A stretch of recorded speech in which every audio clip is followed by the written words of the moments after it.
السلام علیکم ورحمۃ اللہ وبرکاتہ۔ علی رضی اللہ عنہ کہتے ہیں کہ فاطمہ رضی اللہ عنہ نے مجھ سے آٹا پیسنے کے سبب ہاتھوں میں آبلے پڑ جانے کی شکایت کی۔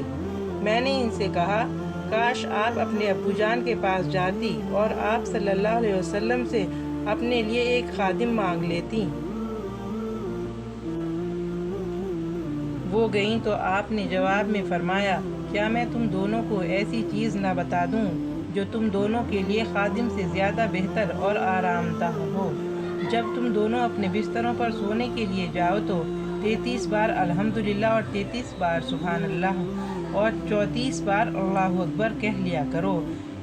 اس حدیث میں ایک طویل قصہ ہے۔ امام ترمذی کہتے ہیں